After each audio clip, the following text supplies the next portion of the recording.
Dit is 'n veerkeer met 4 liter Ford Falcon motor. Dit is 'n turbo en ons probeer kyk wat kan ons maak. Derde keer wat hy uitgekom het. Die eerste keer het ons met 'n standaard motor gekom om te kyk hoe gaan die hantering op die kar wees. Ons het van die hantering is te swak en teruggaan, die goeders mooi gaan maak weer. Ja. En ons is vandag weer terug hierso. Wel, Johan ry nog alle jare die Datsuns met die 6-silinder Fords en ek self was 'n groot Ford man en ek het besluit dis tyd dat Johan moet opgradeer en toe sponsor ek hom motor, radkas en diff. Ons het groot pomp opgesit. Ons is nog in die werke daarvan.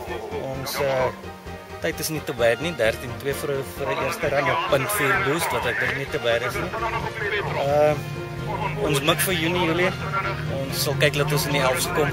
Ons wil saam met die groot ouens 'n bietjie ry.